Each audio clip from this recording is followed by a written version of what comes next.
Psychology की class में आपका स्वागत है। मैं एसपी सर। आज का टॉपिक है अधिगम। अधिगम शब्द का अर्थ देखें तो इसका मतलब होता है सीखना। हम जो भी ज्ञान प्राप्त करते हैं, जो भी चीज़ें सीखते हैं, वो अधिगम कहलाता है। और अधिगम के कारण हमारे व्यवहार में नया परिवर्तन होता है। और जो परिवर्तन, जो ज्ञान हमारे अंदर हुआ, वो पहले के अनुभव से जाके जुड़ जाता है और हम नई अभिवृत्तियाँ, नया ज्ञान, नई चीज़ों को सीखते हैं। सामान्य शब्दों में हम जो भी ज्ञान सीखा उसमें हमारे व्यवहार में जो परिवर्तन आया वो अधिगम है। साटेन की परिभाषा है, प्रतिदिन होने वाले नए नए अनुभवों के कारण व्यवहार में आने वाले स्थायी परिवर्तन ही अधिगम कहलाते हैं। यानी हमने जो सीखा, नए अनुभव आए, वो पुराने अनुभव के साथ आके जुड़ जाते हैं और फिर एक नया परिवर्तन होता है हमारे व्यवहार में, वही अधिगम कहलाता है। गेट्स की परिभाषा है, अनुभव एवं प्रशिक्षण के द्वारा व्यक्ति के व्यवहार में होने वाला स्थायी परिवर्तन।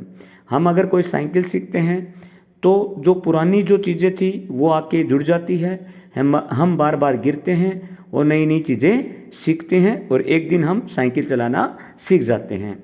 तो हमारे अनुभव में एवं प्रशिक्षण के द्वारा हमारे व्यवहार में जो परिवर्तन आया, हमने कोई चीज़ सीख ली, वही क्या कहलाती है? अधिगम। यानी हमारे नवीन ज्ञान, आदत एवं अभिवृत्तियों का अर्जन ही क्या कहलाता है? अधिगम कहलाता है। आगे अगर हम देखें अधिगम की क्या विशेषताएं होती हैं, तो सीखना व्यवहार में परिवर्तन है। नई नई चीज़ें सीखेंगे तो एक अच्छा व्यवहार बनेगा, चीज़ें जुड़ती जाएंगी। अधिगम रुकता नहीं है, जीवन पर्यंत है, सार्वभौमिक है, कहीं भी हो सकता है। नए नए अनुभवों का एक संगठन है। हम नए ज्ञान एवं प्रतिक्रियाएं सीखते हैं। वातावरण एवं क्रियाशीलता की उपज है। हमें कार्य करने पड़ेंगे, हमें आगे बढ़ना पड़ेगा, लगातार चलना पड़ेगा, वही अधिगम है। अधिगम में हमें समायोजन, अनुकूलन करना पड़ेगा। हमें अपनी आदतों के निर्माण को की जो प्रक्रिया है उसे अपन अधिगम बोल सकते हैं। हम सीखेंगे और सीखना एक उद्देश्य, किसी उद्देश्य को लेकर सीखा जाता है। हमने जो गोल बनाया है उस गोल में जो भी चीज़ें आएंगी उनको अपन सीखेंगे, हमारा उससे सर्वांगीण विकास होगा और हम गोल को प्राप्त करेंगे। ये सक्रिय प्रक्रिया है। और अधिगम और विकास है ना, एक दूसरे के पर्याय बिल्कुल भी नहीं है। अधिगम एक अलग चीज़ है। अधिगम का मतलब होता है नए नए ज्ञान को, नई अभिवृत्तियों को सीखना, जबकि विकास ज्ञान की प्राप्ति है। अधिगम व्यक्ति व सामाजिक दोनों है, यानी समूह में और किसी व्यक्ति का पर्सनल भी अधिगम हो सकता है।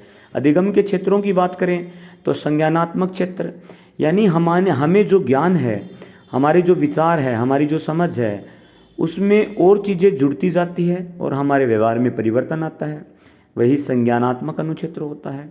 हमारे अंदर जो भी क्रियाएं होती हैं, मनोशारीरिक व्यवहार में जो परिवर्तन आता है, हम जो भी गामक क्रियाएं करते हैं जैसे चलना, दौड़ना इत्यादि के कारण हमें कई क्षमताएं, कुशलताएं आती हैं, तो अधिगम क्रियात्मक हो जाता है।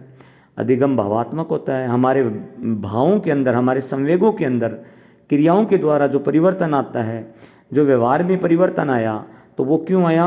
क्योंकि हमारा अधिगम हुआ है। तो अगर अपन क्षेत्र को बोलें तो 3 क्षेत्र है। ज्ञान में आया संज्ञानात्मक, और हमारी गतिविधि क्रियाओं में आया तो क्रियात्मक, और अगर हमारे भावों में, संवेगों में परिवर्तन आया तो वो क्या हो गया?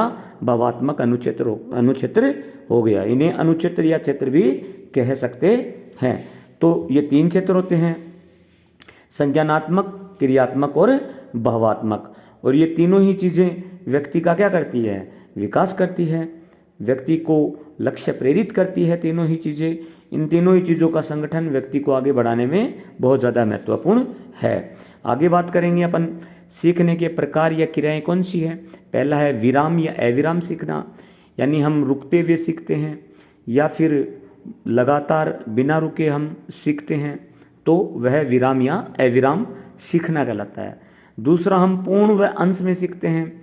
किसी पाठ को हमने एक बार पढ़ के तैयार कर लिया है, या फिर छोटे छोटे जो सब पॉइंट होते हैं पाठ के, उनको एक एक करके हमने सीख लिया। तो सीख रहे हैं, चाहे पूरा सीखो चाहे एक एक टुकड़ा करके सीखो, लगातार सीखो या रुक रुक के सीखो, लेकिन काम क्या कर रहे हैं? लर्निंग का कर रहे हैं, सीख रहे हैं, अधिगम कर रहे हैं। तीसरा क्या है? सार्थक या प्रासंगिक सीखना, यानी हम विषय वस्तु को समझते हुए हम सीख रहे हैं, समझते हुए आगे बढ़ रहे हैं, और कोई ऐसी जानकारी है उसको हम विशेष जानकारी है उसको प्राप्त करते हुए सीख रहे हैं। तो अगली अवस्था है अधिगम की अवस्थाएं। अगला बिंदु है, माफ़ी चाहता हूँ, अधिगम की अवस्थाएं। तो पहला है प्रारंभिक अवस्था, जब बालक एज भी कम होती है या फिर वो शुरू शुरू में जब अध्ययन करता है तो अपन कोई भी काम करते हैं तो जोश से करते हैं, तो वो प्रारंभिक अवस्था होती है, उसमें हम ऊर्जावान रहते हैं तो जल्दी सीखते हैं। दूसरी मध्य अवस्था में हमारे कई बाधाएं आ जाती हैं, मनोविकार आ जाते हैं, चिड़चिड़ापन आ जाता है, आलस्य आ जाता है, थकान आ जाती है, तो थोड़ी हमारी सीखने की गति मंद हो जाती है। तीसरी अंतिम अवस्था, सीखने के दौरान जब हम एक चरम सीमा पर पहुंच जाते हैं और सीखना बंद कर देते हैं, वो अंतिम अवस्था है। आगे है हम कैसे सीख सकते हैं, वो कौन सी विधियां हैं जिससे अपना हमारा अधिगम है वो अच्छा हो सकता है। तो हम कोई ना कोई काम करके हम सीखें, ठोकरें खाएंगे तो अपने आप सीख जाएंगे, अधिगम अपने आप होगा, तो करके सीखना। दूसरा है निरीक्षण करके सीखना, वस्तुओं को आत्मसात करते हुए, खुद पर आजमाते हुए, इंद्रियों का प्रयोग करते हुए, हम उन चीज़ों का ऑब्जर्वेशन करते हुए हम चीज़ों को सीख सकते हैं। तीसरा है परीक्षण करके, नई नई चीज़ों को खोज करना, नई नई बातों का पता लगा के हम सीख सकते हैं। अगला बिंदु है अधिगम का पठार।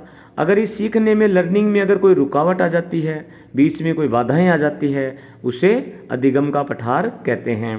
भाई पठार पे चढ़ना बड़ा मुश्किल होता है, रुक जाता है आदमी, थोड़ा जोर आता है, तो इसी प्रकार अधिगम भी रुक जाता है। इस अधिगम के पठार शब्द का जो प्रयोग है सबसे पहले मनोवैज्ञानिक जेरोम ब्रूनर ने किया था।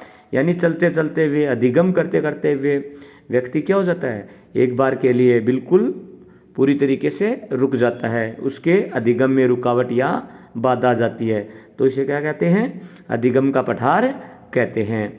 यानी शिक्षण वक्र है वो पड़ी रेखा के रूप में आगे बढ़ता है तो वह अधिगम का पठार कहलाता है। अधिगम पठार क्यों बनता है, हम सीखना जब जारी करते हैं तो बीच में रुकावट क्यों हो जाती है, या तो हमारे अंदर इच्छा शक्ति नहीं है, विल पावर नहीं है, या मोटिवेशन अभिप्रेरणा की कमी है, या फिर अभिप्रेरणा खत्म हो गई हमारे अंदर, सो गई अभिप्रेरणा, जागृत नहीं है, या फिर जो पढ़ाने का जो टीचिंग मेथड है वो अच्छा नहीं है, हमने बीच में अपनी पढ़ाई छोड़ दी है, या फिर विषय वस्तु इतनी टफ है कि उसे शिक्षक समझा नहीं पा रहा, थकान है या हमारे पास समय नहीं है, और सबसे बड़ी चीज़ रुचि हमारी ख़त्म हो चुकी है, इंटरेस्ट नहीं है, या फिर ऐसा कोई बिंदु परिवर्तित हो गया है जिसे हम समझ नहीं पा रहे, या फिर वातावरण या पाठ्यक्रम दोषपूर्ण है, या हम किसी शारीरिक व मानसिक विकार में क्या हो गए हैं, पीड़ित हो गए हैं। तो इस प्रकार से ये बिंदु है। धन्यवाद।